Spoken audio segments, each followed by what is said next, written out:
Yoksa yaxshi rahmat aytamiz. Bugun biz bir muzoqqa Bağırma. Так, soda бүгін сабағымыз бастайық. Балалармен үй тапсырмасын алдын ала тексеріп алайық. Үй тапсырмасын тексеру үшін мен сіздерге қазір группаға соткамызды аламыз. Группаға ссылкасын жіберіп, тапсырманы Жолтека банкинесі бойынша, платформасы бойынша, сол бойынша мен сіздерге жіберіп, соған кіріп, үй тапсырмасындағы сұрақтарға толық жауап берулерді сұралынады. Барлығымыз алдық қоясыз.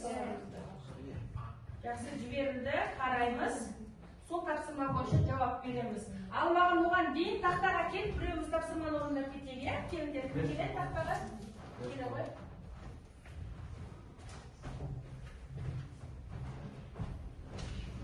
Келе ғой, азамат. Басқаларымыз бәріміз соткамыздан орындай береміз. Азамат,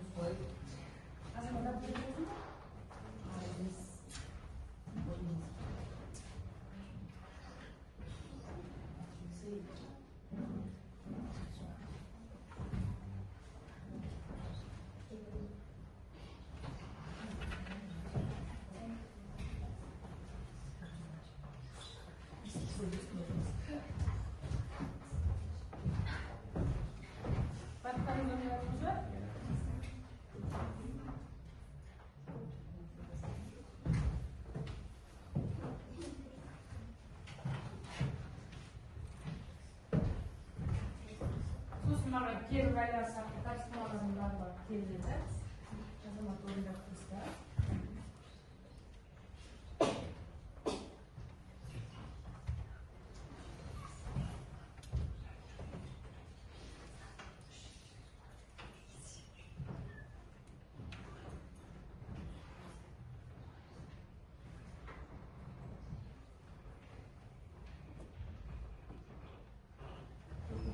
Tamam, gelmesin. Rahmet, 7 baldan 6 baldan Azamат жинады. Жақсы Азамат. Өте жақсы көрсеткіш. Сіздер кім маған келеді? Жақсы, бәріміз айттық па? Жақсы, рахмет. Енді сабағымызды бастамас бұрын балалар, мен сіздерге қазір топқа бөліп отырғызғым келіп тұр. Мына жерде мен алдымда әртүрлі түсте шамдар бар. Сол шамдар бойынша топқа бөлініп алсын. Мен алдымдан келіп шамдар алуларыңыздар.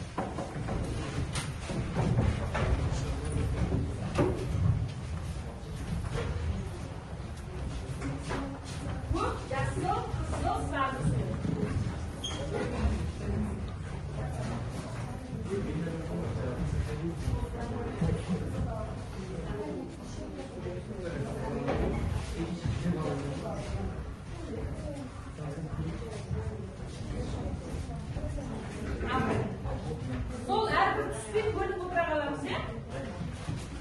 Жақсы. Аяқтап па?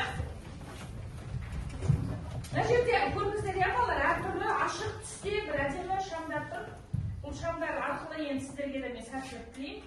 Өмірлеріңіз, болашақтарыңыз, келешектеріңіз осы шамдардай жарқырап және әдемі бір жарқын түсті болсын деген үлкен бір тілек айтып келіп тұр. Олай болса сабағымызды бастайық. Барлығымыз экранға назар аударайық. Жаңа сабағымызды бастамас бұрын мен сіздерге мынандай бір ой тастағым келіп тұр. Осы суреттерге қарап отырып не айта аламыз? Сұлтандар, қарапайым қылау.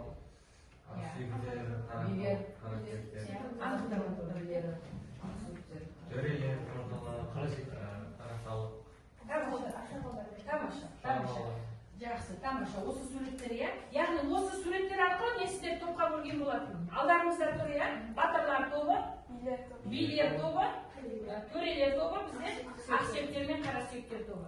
Міне өздеріңіз экран арқылы тапқандай, сол 4 топқа мен сіздер 4 топқа бөліп отырғызып қойдым. Олай болса, сабағымызды ары қарай жалғастырайық. Яғни бүгінгі біздің сабағымыздағы өтетін тақырыбымыз өздеріңіз анықтағандағыдай, яғни дәстүрлі қазақ қоғамы, оның этникалық құрылымы және әлеуметтік ұйымдастыру. Яғни сабақтың тақырыбы дәстүрлі қазақ қоғамының әлеуметтік жіктелуінің ерекшелігі. Оқу мақсаттары дәстүрлі қазақ қоғамындағы әлеуметтік институттардың функционалдық рөлін түсіндіру. Сабақтың мақсаты қазақ хандығындағы әлеуметтік топтарды жіктеп, әрбір әлеуметтік топтағы қоғамдағы қызметтерін талдау болады.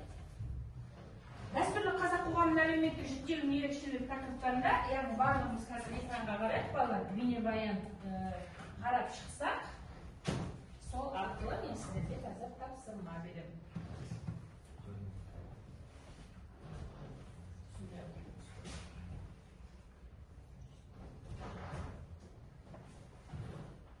Барлығымыз экранға назар аударайық. Дәстүрлі қазақ қоғамы ақсүйектер және қарасүйектер деп екіге бөлінді. Ақсүйектерге Шыңғыс ханнан тараған ұрпақтар төрелер жатты. Төрелерден хандар мен сұлтандар тарады. Жасақ заңы Шыңғыс ұрпақтарының билігін мәңгілік ету және олардың артықшылығын сақтауды негізге алды. Хан қазақ қоғамындағы мемлекет басшысы. Қазақ хандары Шыңғыс ханның үлкен ұлы Жошыдан тарады. Хан мемлекеттік, әскери және азаматтық билікті иеленді. Ол мемлекетті басқарумен бірге әскердің бас қолбасшысы саналды. Сұлтандар ханнан кейінгі билікті иеленушілер, ұлыс басшылары. Сұлтандар ханның тірегі саналып, үлкен құрметке ие болды. Олардың арасынан хан сайланды. Сұлтандар жергілікті әкімшілік билікті атқарды. Сондай-ақ олар әскери биліктің де, сот билігінің де тізгінін ұстады. Қожалар ақсүйектердің екінші тобын құрады. Оларды асыл сүйектер деп те атады. Қожалар ислам дінін алғашқы таратушылардың ұрпақтары саналады. Қожалар ислам дінін насихаттаумен діни оқу-ағарту ісімен айналысты. Билер қазақ қоғамында ерекше рөл атқарған әлеуметтік топ. Олар қоғамдағы аса маңызды лауазым иесі, белгілі әкімшілік аумақтық биліктің басшылары. Билер жан-жақты қызмет атқарған. Біріншіден, ол атына сай билік құрушы, әкімшілік құқығы бар лауазым иесі. Бұл тұрғыда билер белгілі бір өңірді билеуші тұлға. Екіншіден, билер соғыс жағдайында әскер басы, дипломатиялық, елшілік қызметтерде атқарды. Билер шешендік өнерімен, ақыл парасатымен ерекшеленген. Үшіншіден, билер даладағы сот ісін жүргізуші. Олар әдет ғұрып құқығының ғана емес, шариғаттың да білгірлері. Көшпенділер тарихында қазақтар кез келген жағдайда сыртқы жауға тойтарыс беруге дайын тұрды. Соғыс жағдайында халықты отанын қорғауға бастайтын ерекше әлеуметтік топ батырлар болды. Байлар қазақ қоғамындағы үстем тап өкілдерінің көпшілігі. Қазақ байлары ірі малдарының көптігімен ерекшеленді. Олар байлығының арқасында үлкен жайылымдар мен тоғандарға иелік еткен. Шаруалар қазақ қоғамының көпшілік бөлігін құрушы топ. Шаруа жеке басы тәуелсіз ерікті қоғам мүшесі. Шаруаның жеке шаруашылығы өзіне жететін мал жаны болды. Шаруалардың бір бөлігі егіншілікпен айналысты. Қолөнерді кәсіп қылған шаруалар да болды. Аңшылықпен және балық аулаумен күн көрген шаруалар да болды. Қоңсы шаруалар деп ауқатты ауылдарда байлардың, би сұлтандардың малын бағып, солардың көмегімен көшіп қонып жүрген кедей шаруалар тобын атады. Қазақ қоғамындағы ерекше әлеуметтік топтың бірі төлеңгіттер. Олар жаугершілік жағдайда нөкер ретінде хан, сұлтандар, билер мен батырлардың төңірегіне топтасты. Бейбіт кезде шаруашылықпен айналысып, салық жинау мен хабаршының жұмысын атқарды. Қазақ қоғамында үй шаруашылығымен айналысатын құлдар да болды. Олардың ешқандай құқығы да, еркі де болмаған. Алайда құлдықтан босату жағдайлары жиі кездескен. Мұның өзі қазақ қоғамында адамгершілік белгілердің жоғары болғанын көрсетеді.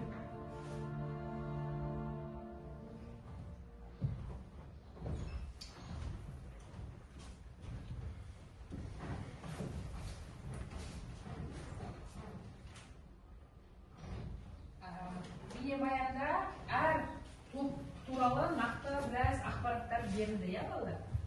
Олай болатын болса, мынандай бір тапсырма беріліп тұр сіздерге. Бәріміз экранға қарайық. Тапсырма ойлан, жұптас, топтас бағдарламасы бойынша, яғни бұл жерде әр топтарға бөлініп берген билер тобына, батырлар тобына, ақсүйектерге жеке-жеке тапсырмалар берілген. 4 топтың 4 тапсырмасы тұр, қасында дискриптор тұр. Көріне ме, анық па? Олай болса, алдарымызда мәлімет берілген, тағы да қосымша мәліметтер бар алдарымызда. Барлық нені жасауға тапсырманы қарап, кетті тапсырманы орындап тастайық әр топта. Бірінші топ қазақ хандығындағы қоғамдағы ақсүйектер мен қарасүйектерін жүктелуін талдап шығамыз. Екінші топ төре мен сұлтандардың қоғамдағы рөлін анықтаймыз. Үшінші топ батырлардың қоғамдағы қажеттілігіне баға беріп шығамыз. Төртінші топ төрелік пен құлдардың қоғамдағы рөлін таңдау. Тапсырмасы той. Бастаймыз.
Дискриптив тақтада көп назар аударып отырамыз.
Жақсы, тамаша. Жұмысымызды аяқтасақ, барлығымыз сонда бір топтан шығып қорғап тастайық. Бірінші топ бізде болған ақсүйектер. Мұқият әр топтың жұмысын тыңдап отырайық.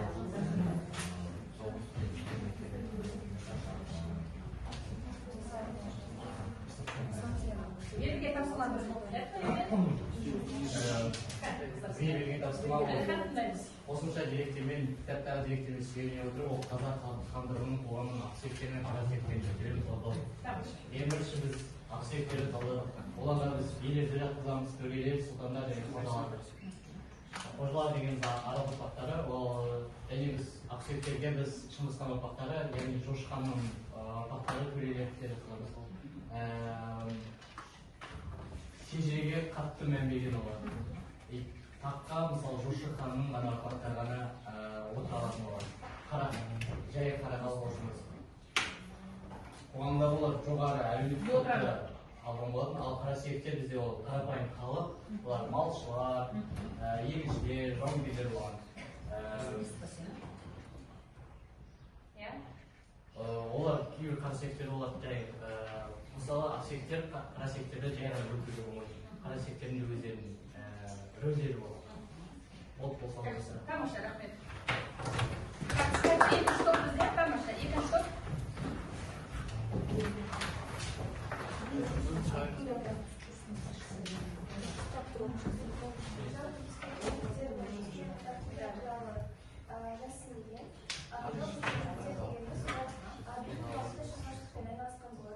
Сонымен қатар соғыс кезінде нөкер ретінде қызмет атқарған.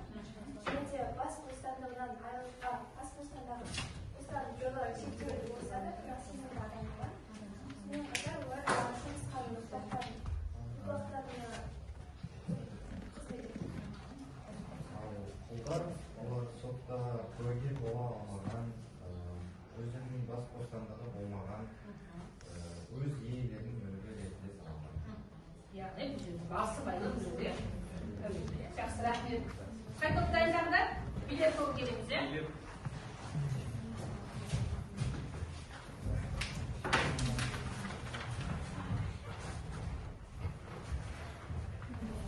Берген тапсырма?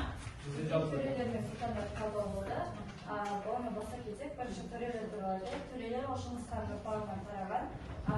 Төрелерден сұлтандар мен хандар шыққан болып есептеледі.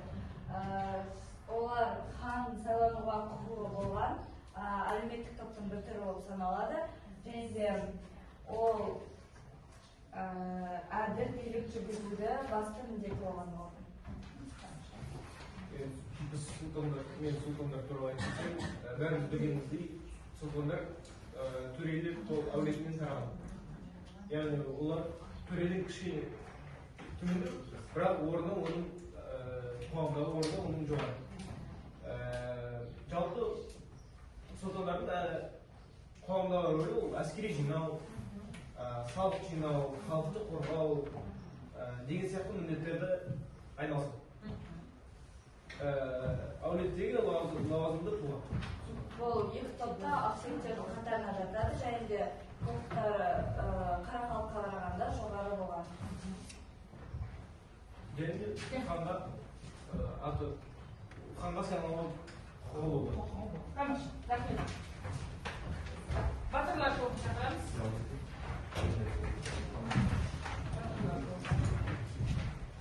Бізге берілген тапсырма батырлар қоғамдағы рөлі. Батырлар қоғамы ерекше рөл атқарды. Олар кәсіпқой әскери жұмыс атқарды, және де олар жеке тұлға ретінде ру тайпалардың жиі араласады. Және де олар сол рулардың әскери бөлімдерін басқарды. Және де олар жайлы ақындар жырларды және ақындардың жауынгерлік ерліктерін мадақтады. Және де батырлар бұрынғы заманнан бері біз оларды ақындардың оларды жырлауы бойынша біліп отырмыз. Батырлар туғаннан бері батыр атанбайды, олар өздерінің ерекше белгілер арқылы ел арасында көрініп, өзінің батыр атағын жеңіп алады деп айтсақ болады. Мысалы, Сырым батыр осы Ресейдің отаршылық кезінде қазақ халқының арасында ерекше көзге түсіп, қазіргі заманда кітаптардың арасында біз мақтанатын батыр ретінде жүр. Және мысалы Абылай хан өзінің жанында бірнеше батырларды ұстап жүретін. Батырлар тек қана әскери істерге емес, саяси істерге де рөл алып қатысады.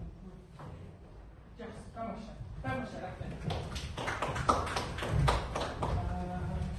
Батырлар, яғни туасына берілмейді, батырлар өзінің отаны үшін, жері үшін көзге түскен жағдайда ғана батыр атағымен атанады.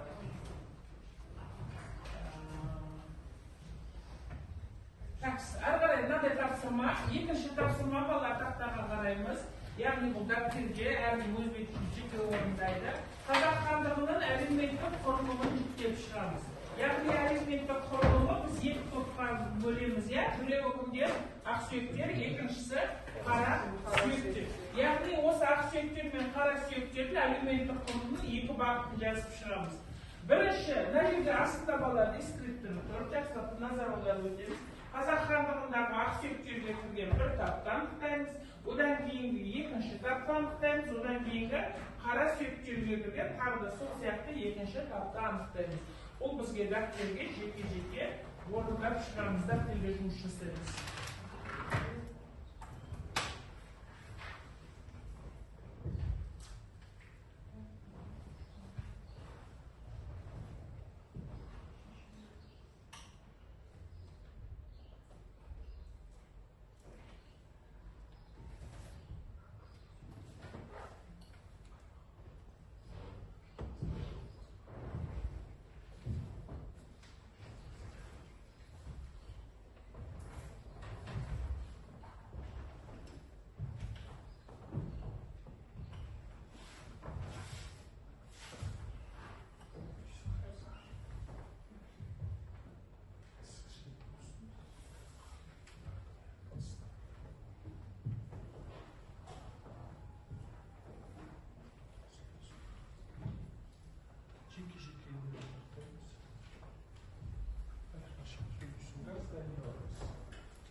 Yes, bomba.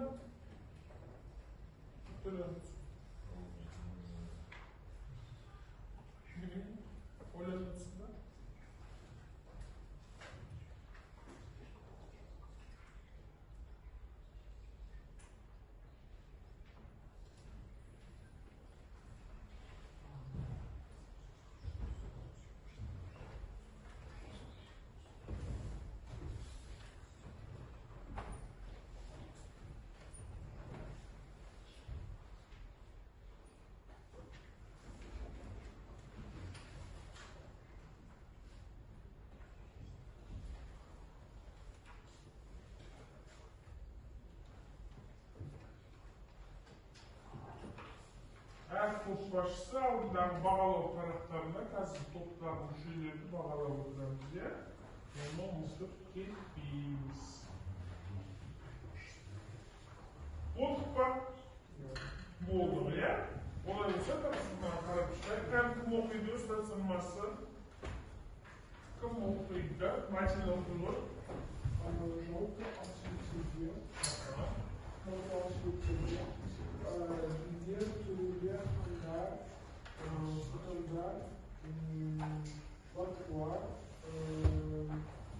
шешімдерін қады. Ал қаншеттерге қарақалу, яғни Шыңғысхан ұрпақтарына жататын адамдар, саудагерлер және тағы басқа. Тамаша. Кеттік, тағы да кім оқиды? Інжу оқиды ғой. Және де қара сектерге ауыл шаруашылығында, егін шаруашылығымен айналысқан құлдар, күндер жатады. Аңшылар жатады. Оларда қайтап қойыстады. Қара сүйектерге тағы да қосай қосады. Қоса кетсек, оларда шаруалар мен төлемдерді қара сүйектерге тартқызамыз. Жақсы, тамаша, тағы да қара сүйектерге жауынгерлер ол жауынгерлер әскери іс кезінде батырлардың арасынан еріп жүреді. Жақсы, тамаша. Тағы да кім қосады? Фатима қоса ғой. Ақсүйектер текті асылаулеттен шыққан, олар билік жүргізуге ел басқаруға құқылы адамдар болған. Тамаша. Тағы да қосатынымыз бар ма? Айне қосамыз. Бар ма қосатын айтатын? Айне қосамыз ба? Жақсы, ондай болатын болса, қазіргі таңда, қазіргі қоғамдағы біздің салыстыруға келе ма? Мысалы алайық, иә, біз билер тобын алайықшы. Билер тобы қазіргі біздің қоғамдағы кімдермен біз билер тобы? Бұрынғы заманда билер ол шиеленіскен жағдайларды шешіп, барлығы билерге өздерінің сұрақтарға жауап іздеу үшін сол үшін барған. Ал біздің қазіргі заманда ол сот үкіметі болады. Өзінің шиеленістер болса, қарақасын қашыратын, әділдігін айтатын, иә, билерді айта аламыз. Кімдерді айта аламыз біз сол кездегі билерді? Қазіргі таңдағы, біздің қазіргі қоғамдағы, тәуелсіз елдегі бұл билердің орнын кімдер алады деді? Соттар алады деді. Тағы қосатындарымыз бар ма? Айша не айтасың? Біздер қазіргі кездермен салыстырған кезде бұрынғы кезде біз айттық қой бағанағы құл құндар болды сол замандарда. Яғни құлдар деген ол өзінің еркі жоқ, олар бір адамға тәуелді адамдар басыбайлы тәуелді адамдар болған. И қазіргі кезден салыстырғанда ол кездегідей бізде қазіргі құл деп атайтындай адамдар жоқ. Және батырлар қазір бізде өзі әскерлерді, милиция, полициядан біздің әскери қызмет істейтін елді қорғайтын, иә? Елді қорғайтын. Жақсы, әрі тағы қосатындарыңыз бар ма? Сол кезде тек қана дауысы тек қана ол ақсүйектерден тараған төрелер мен қожалардан ғана билікте солардың сөздері ғана еселіп, солар ғана өзінің билігін орнатып жатса, қазіргі кезде халықтың сөзін көбірек тыңдап, яғни жаман өзгеріп, қазір халыққа көбірек береді. Жақсы, және де гадуктар әшейден қосамыз, бізде бар ма ақсүйектерден қосамыз? Қазіргі таңда сұлтандар жоқ. Өйткені бұрынғы заманда таққа тек қана сұлтандар ғана отыра алатын. Сұлтандар дегеніміз олар жошыққан ұрпақтары болатын. Ол кезде олар тек қана қан тазалығын сақтады. Мысалы сұлтандар өзін жары қылып тек қана сол ақсүйектерді ғана, ақсүйектің бір қызын ғана ала алады. Ал қазір бізде мысалы ел тақ дегеніміз ол қазіргі біздің президентіміз айтады, хан деп. Бірақ ол әр адам өзінің кандидатурасын президентке ұсына алады. Егер халық оны жөн деп санаса, бұл кісі президент бола алады, бұл кісі елімізді басқара алады десе, онда ол кісіні президент қылады. Ал ол кезде уже біз ханға немесе шешеге ешқандай көңіл бөлмейміз. Шектеу жоқ, иә? Шектеу жоқ. Әр адамның өзінің құқылық құқысы бар, иә, біздің қазіргі заманда. Барлығы тең, кіші, үлкен деп бөлінеді. Мысалы біздің аспорт президент отқан шешімде. Иә, болашақта иә басқарады. Тамаша. Ал мен айтқаным келсін. Яғни бізде қазіргі заманда тең құқылымыз деп айта аламыз, иә? Барлығымыз қазіргі заманда мысалы оқушы біз статусында жүретін болсақ, одан кейінгі әркім, әр адам өзінің қазіргі заманда ойын айтуға толық құқысы бар. Сондықтан біз қоғамдағы өмір сүріп жатқан адамдың барлығы тең құқылы деп біз толығымен айта аламыз. Тамаша, жарайсыңдар. Тағы да бір тапсырма. Мына жерде бізге беріліп тұр. Яғни ақсүйектер, қара халық, жаңағы өздерің айтып кеткен, толық мәлімет беріп кеткен, иә. Одан кейінгі сұлтандар, одан кейін батырлар, байлар, билер. Осы адамдардың мына жерде әрбіреуіне жеке-жеке мәліметтері берілген. Сәйкестендіреміз. Қайсысына қай топ өкілдеріне жатады. Шығамыз ба? Ерасыл шықсын.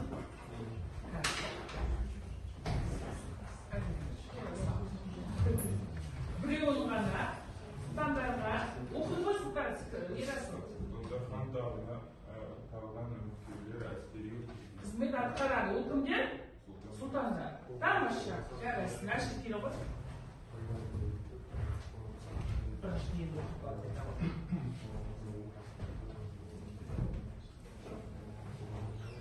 Қайсын? Қоғамдағы салмағы әскери өмірдегі орны мен ханға немесе сұлтанға жақындығымен анықталады. Кімдер? Олар бізде батыр. Ал көрейік.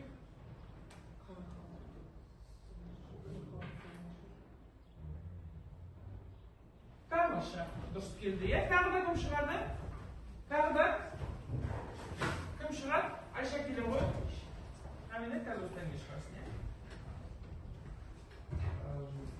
Ақсүйектер дегеніміз ол әлеуметтік сатының жоғары сатысында орналасқан өз жеріне тән артықшылық жағдайды пайдаланады шыңғыс ханның ұрпақтары түбінде және қызылорда. Бұлар кімдер? Ақсүйектер. Тамаша, жарайсың. Әміне келе ғой.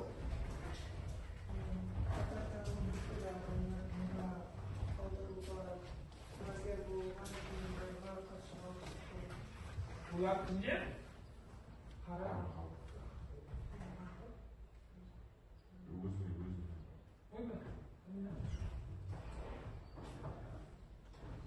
Тамаша. Так, екеуі алды, кім келеді? Келе қоймайды. Оқиған бері. Алтындағы орасан пайда әкелді және қоғамдағы беделді қалды. Кімдер?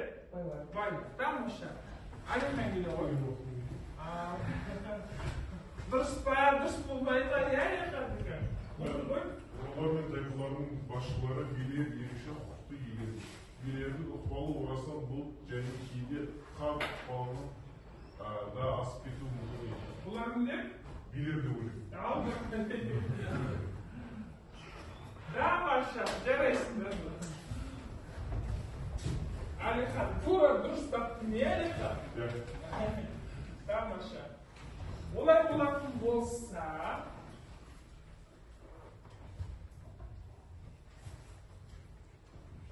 бізде уақытымыз бар ма балалар?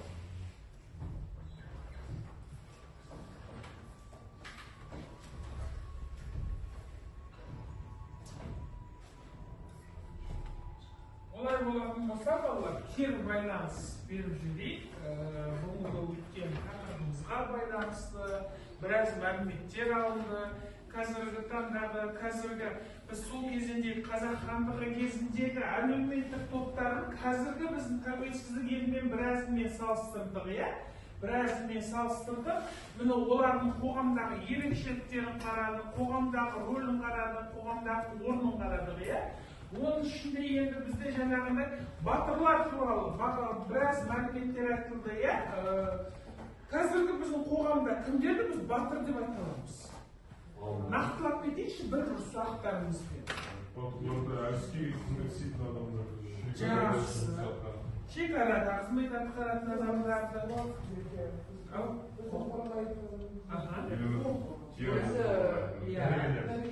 Дәрігерлерді батырлар деп айта аламыз ба?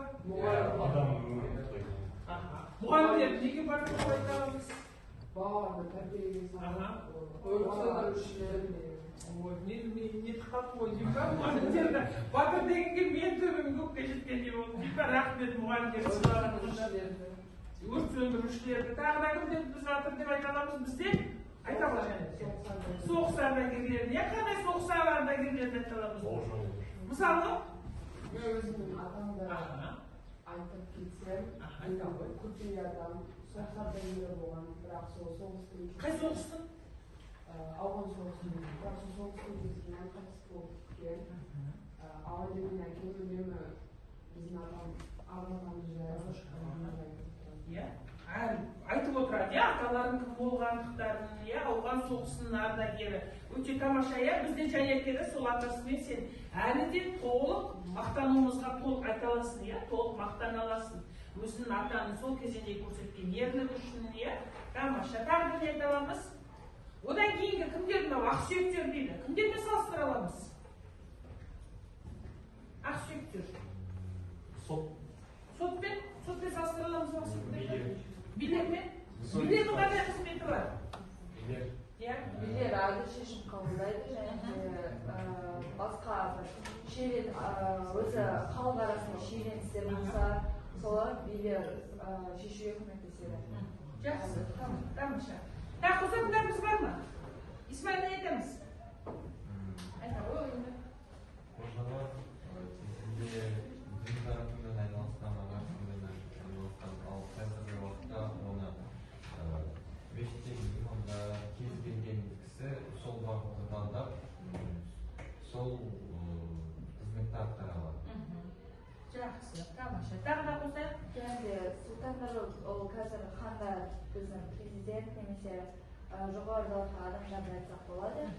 Бірақ оларда бұрынғыдай Жоошханның бағына, Шыңғысханның бағына тараған адамдар емес. Әр адам бола алады, себебі барлық адамның қазір құқығы тең. Ислам не қосасың? Сау қасып қосатын бар ма? Жоқ, балалар сөйтіп қой. Өз ойында кетесің. Жоқ па? Жақсы, ондай болатын болса балалар кері байланыс берейік. Яғни үш әдіс мына жерде көріп тұрмыз, иә, қызық, қажет, қиын. Не айтамыз? Асылда? Бүгінгі мәліметтер болашаққа қажет болады. Тамаша, дауыстарымыз шығады, иә? Болашағымызды білу қажет деп ойлаймын. Қажет, тамаша. Тағы да? Маған қызық болған ол батырлар. Қандай күні не айтамыз? Мен үшін қызық болғанда осы сыйлықта біздің батырлар деген бәрін сондықтан осы әлеуметтік құрылымды біз өзімізді қазіргі кездің салыстырғанымыз болды. Өйткені батырлар қазіргі әскери жігерлерді ұстамайды, ал бүгін сол жерді ұстау деген сондай олармен бөлісу өзі қызық болды. Тамаша, рахмет. Тағы да? Фатима не айтамыз? Қажетті қандай дүниені қажетті деп танимыз? Біз өзіміз осы қазақ ұлты болғандықтан осы тарихымызды білу біз үшін өте қажет болып саналады. Тағы да қандай дүниені қажет дейміз? Тамаша, Фатима. Айне болды, ол қазақтардың жалпы барлығы қазақ ұлты Жоошханның тарағаны қажет. Бұл күнде олар қатты білмейді. Бұл өте қажет болады, иә? Жақсы, тамаша. Кім салқы осындай тұрмыз?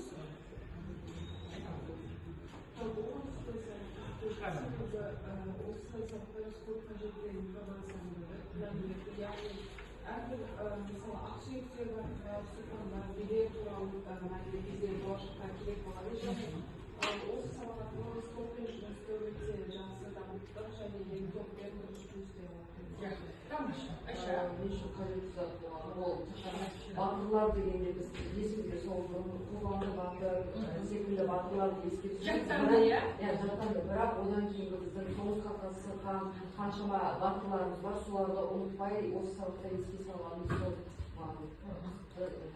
тамаша. Бізде әр кезеңде, иә, балалар, біз анау жаңағы Айша айтпақшы, бұрынғы кезеңдегі Қабанбай батыр, Бөгенбай батыр деп бір жаттанды батырларды айтты. Қазіргі заманда біздің тәуелсіз елде жаңа өздерінің ойларымен санастырғанда біз көрдік, иә, қазіргі мамандықтың әр несінің өзінің бір ерекшелігі бар, өзінің бір қиыншылығы бар, және өзінің бір тағы да нені айта аламыз, иә, бір үлкен жақсы жақтарын жетістіктерін айта аламыз, иә. Міне сол арқылы әр мамандықтың өзінше бір батырлығы бар, иә. Жаңағы өздеріңіз айтып кеттіңдер ғой, бірталай мамандықты айттыңдар, оның ішінде жаңағы мұғалімдер айтып шықтыңдар, иә. Балалармен кітап сөйлесіңдер, балалармен сөйлесуден, оның өзі де бір сендердің ойларыңша бір ерлік, батырлыққа келтіріп салыстырып отырыпты, иә.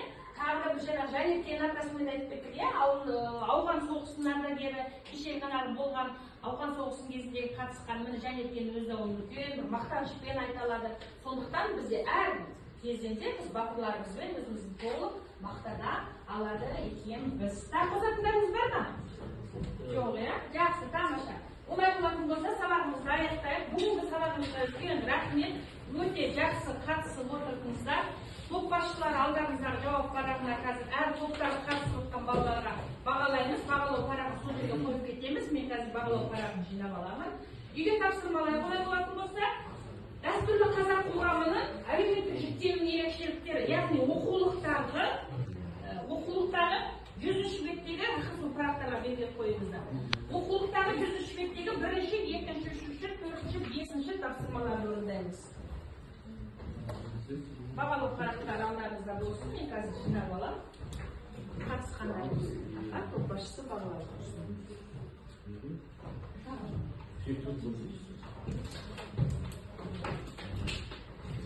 Бүгінгі сабақ барлығы түсінікті ме балалар? Жақсы. Жақсы, сабақ аяқталды, демалыңыз, рахмет.